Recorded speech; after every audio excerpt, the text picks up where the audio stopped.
Hello दोस्तों, मैं हूं आपका विवेक सर और हमारे चैनल का नाम है विवाश्वत उर्विश क्लासेस। आज हम आपके लिए लेकर आए हैं लास्ट 5 ईयर के नीट के फिज़िक्स के PYQ। ठीक है, और इसकी यूनिट है properties of solids and liquid. इसके पहले इसी यूनिट के 2 शीट्स हम ऑलरेडी सॉल्व करवा चुके हैं। ये इसकी 3rd नंबर की शीट है। ठीक है, चलिए तो क्वेश्चन स्टार्ट करते हैं। क्वेश्चन नंबर फर्स्ट, क्वेश्चन क्या बोल रहा है देखते हैं। ठीक है, ये जो क्वेश्चन है ये आया हुआ है 2019 में। क्वेश्चन क्या बोल रहा, a copper rod of 88 centimetre and an aluminium rod of unknown length have their increase in length independent of increase in temperature. जो लेंथ का इंक्रीज है वो टेम्परेचर के इंक्रीज से इंडिपेंडेंट है। The length of aluminium rod is, aluminium rod का length पूछा है। ठीक है, तो इसमें जो फॉर्मूला यूज़ करेंगे हम वो हो जाएगा L2 is equal to L1। ठीक है, ब्रैकेट में 1 प्लस अल्फ़ा डेल्टा टी, ये वाला फॉर्मूला यूज़ करेंगे। इसी का शॉर्ट फॉर्म यूज़ करेंगे इसको ब्रैकेट ओपन करके। तो हम फाइनली यूज़ करने जा रहे हैं L1 अल्फ़ा 1। ये अल्फ़ा टेम्परेचर कोफिशिएंट होता है। ठीक है, L हो गया लेंथ इज इक्वल टू 2 है ना, कंपैरिजन कर रहे हैं। एक कौन सा है कॉपर रॉड और एक कौन सा है एल्यूमिनियम रॉड। तो L1 अल्फ़ा 1, इसको सपोज करो किसी भी एक चीज़ का, कॉपर का कर लो, और इसको सपोज कर लो किसका, एल्यूमिनियम का, L2 अल्फ़ा 2। ठीक है, एल्यूमिनियम का लेंथ पूछा है, मतलब L2 का वैल्यू पूछा है, तो ये हो जाएगा L1 अल्फ़ा 1 अपॉन ये अल्फ़ा 2 इधर चला जाएगा, तो अल्फ़ा 2। बस इसको सॉल्व कर लो, वैल्यू सारी क्वेश्चन में दे के रखी है। तो ये हो जाएगा आपका बच्चों 88 इंटू, ठीक है, टेम्परेचर कोफिशिएंट ऑफ कॉपर कितना है 1.7 into 10 power -5 divided by aluminium का टेम्परेचर कोफिशिएंट कितना है ये वाला। ठीक है, ये की वैल्यू रख चुकी और ये 88, तो ये हो जाएगा आपका 2.2 इंटू 10 पावर -5। अब देखो कैलकुलेशन करते हैं, -5 से -5 कैंसिल हो गया, डेसिमल से डेसिमल कैंसिल हो गया, 22 1 ज़ा 22, 22 4 ज़ा 88। ठीक है, और ये हो जाएगा 17 इंटू 4 68। तो हमारा जो करेक्ट आंसर होगा क्वेश्चन नंबर फर्स्ट का वो कितना हो जाएगा बच्चों, 68। 68 is the right answer of the question number first.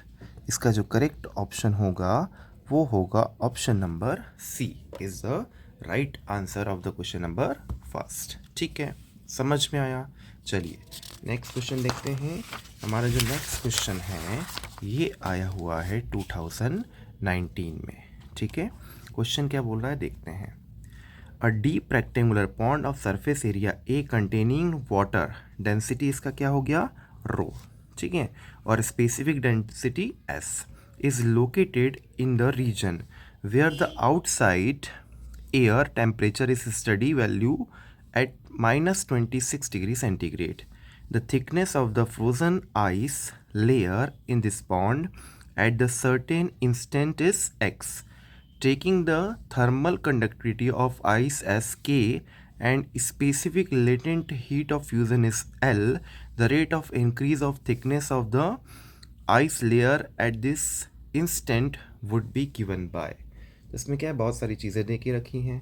Finally formula में यूज़ कौन सा करना है, लेटेंट हीट वाला। ठीक है, रेट ऑफ फ्लो का फार्मूला हो जाएगा आपका K, ठीक है ना, A डेल्टा थीटा, ये टेम्परेचर डिफरेंस है भाई, delta theta divided by dx upon dt। ये हमें निकालना है dx upon dt according to question. ठीक है, तो ये हो जाएगा आपका dx क्रॉस मल्टीप्लाई कर दो, dx अपॉन dt चला गया ऊपर की तरफ और q आ गया नीचे की तरफ, तो हो जाएगा k a डेल्टा q। अब ज़रा ध्यान से देखो, ये 26 दिया है और एक इनिशियल टेम्परेचर कितना दिया है 0 डिग्री सेंटीग्रेड। तो 26 और 0 को माइनस करेंगे तो कितना बचेगा, 26 ही बचेगा। तो टेम्परेचर डिफरेंस एक तरह से कितना आ गया बच्चों, 26 आ गया। ठीक है, अच्छा यहाँ पर हम Q रखेंगे और Q का वैल्यू होता कितना है, Q इज़ इक्वल टू होता है M इंटू L। ठीक है, मास इंटू लेटेंट हीट, यही तो दिया है क्वेश्चन में। मास इज इक्वल टू क्या हो जाएगा, volume into density into L. तो मास की जगह हम क्या लिख देंगे, वॉल्यूम डेंसिटी एल। ठीक है, ये वाली वैल्यू हम फाइनली पुट करने जा रहे।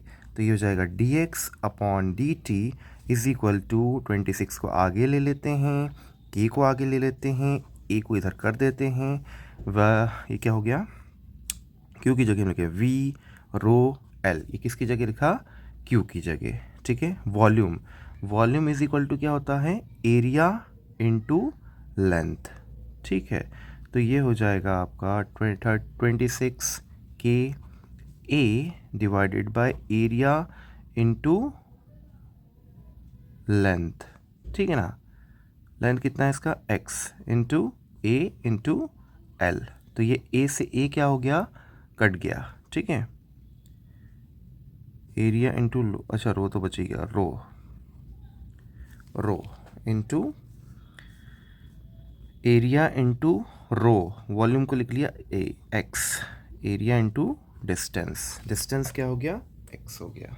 ठीक है, तो फाइनल आंसर क्या आएगा आपका, देखो ज़रा, a से a कैंसिल हो गया, 26, ये हो जाएगा k, और नीचे क्या बचा बच्चों, rho into x into L.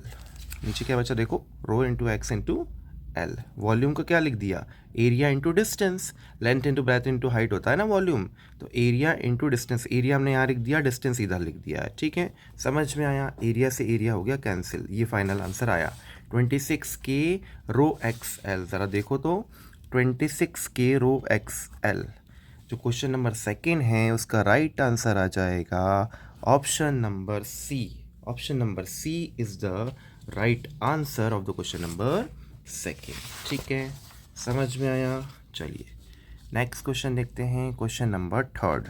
ये जो क्वेश्चन है ये आया हुआ है 2020 में।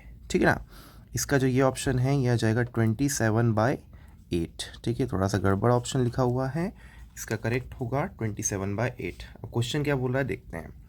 The quantities of heat required to raise the temperature of two solid copper spheres of radii R1 and R2 is, क्या दिया है, R1 is equal to 1.5 R2 through 1K R in the ratio। तो actually जो heat का ratio होता है इसका formula होता है, ये होता है MC डेल्टा T, टेम्परेचर का डिफरेंस, मास को फिर से हम क्या लिख सकते हैं, volume into density, volume into density into delta T. अच्छा सी बी है, चलो सी बी लिख देते हैं। ठीक है, मास को लिख दिया वॉल्यूम इंटू डेंसिटी। वॉल्यूम को क्या लिख सकते हैं, वॉल्यूम को लिख सकते हैं, देखो जरा, 4/3 pi r cube rho c delta t. ठीक है, ये सबको हटा दो, सब कांस्टेंट हैं, हमें सिर्फ डिस्टेंस से रिलेशन बताना है। तो Q इज़ डायरेक्टली प्रोपोर्शनल क्या हो जाएगा बच्चा, आर क्यूब। फाइनल हमें यही फॉर्मूला लेना है, Q directly proportional to R cube. अब इसका रेशो निकालना है, रेशो में कभी भी कोई भी यूनिट नहीं आती, रेशो में यूनिट एक दूसरे से कैंसिल हो जाती हैं। ठीक है, ये हो जाएगा R1 का क्यूब, ये हो जाएगा R2 का क्यूब। ठीक है, और R1 अपॉन R2 का वैल्यू देखो क्या दे के रखा है, ये वाला। ठीक है, देखो इसमें R1 upon R2 is equal to कितना आ जाएगा, 1.5। इस वाले से R1 is equal to 1.5 R2, तो R1 अपॉन R2 1.5 आ गया। R1 अपॉन R2 की जगह 1.5 लिख दो, इसका क्यूब है तो इसका भी क्या कर दो, क्यूब कर दो। ठीक है, अच्छा देखो ज़रा, 1.5 का हम ये भी लिख सकते हैं। ठीक है, डेसिमल हटा के नीचे हमने 10 कर दिया। अब 5 से ज़रा कैंसिल तो करो, तो 5 3 ज़ा 15 और 5 2 ज़ा 10, क्यूब कर दो। अब 3 3 ज़ा 9, 9 3 ज़ा 27, 2 2 ज़ा 4, 4 2 ज़ा 8, 27 बाय क्या आ गया, 8 आ गया। तो हमारा जो क्वेश्चन नंबर थर्ड है उसका करेक्ट आंसर क्या आ जाएगा, 27/8 is the right answer of the question number third.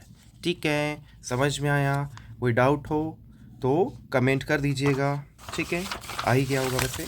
चलिए नेक्स्ट देखिए, नेक्स्ट जो क्वेश्चन है वो आया हुआ है हमारा 2022 में।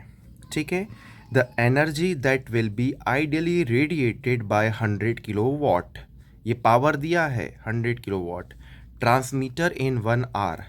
एनर्जी का formula energy is equal to होता है पावर इनटू टाइम पीरियड।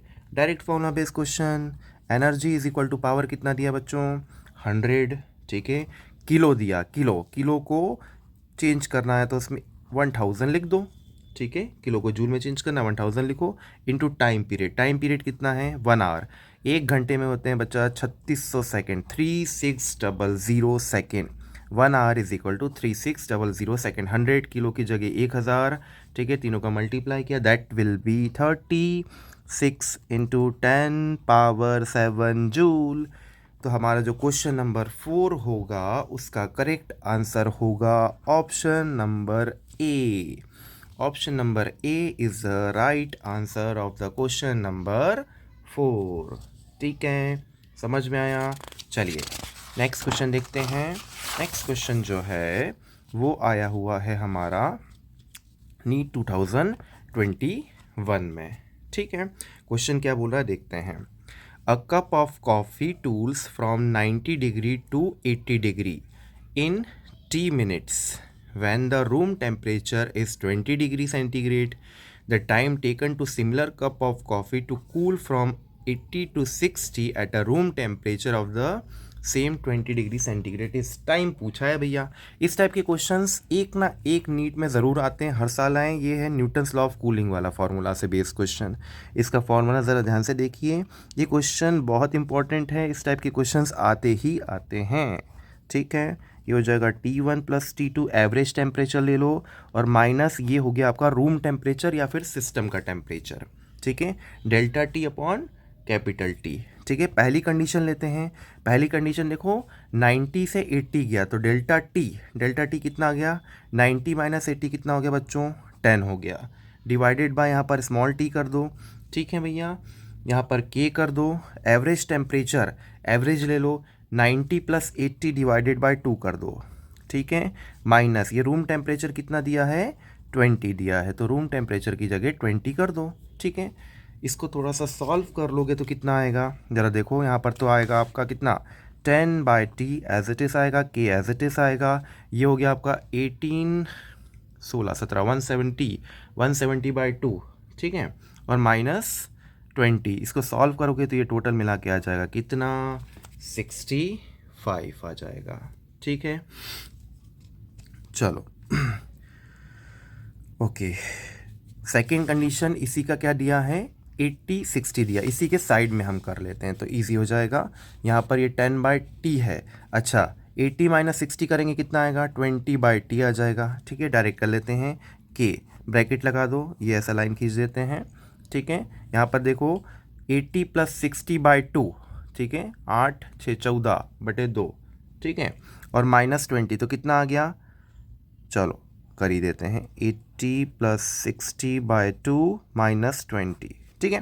थोड़ा सा और सॉल्व कर लो इसको तो ये आ जाएगा 20/t इज इक्वल टू के। ये कितना आ गया भाई 50 आ गया, ठीक है ना। चलो अब बस इसको डिवाइड कर दो। अच्छा ये वाला टेम्परेचर हमें टी डैश पूछ रहा है, ठीक है। तो टी डैश की वैल्यू पता करनी है। इस इक्वेशन को डिवाइड कर दो। इसको बोलो इक्वेशन नंबर 1, इसको बोलो equation number 2। Equation 1 divided by 2, 2 divided by 1 भी कर दोगे तो भी कोई दिक्कत नहीं है।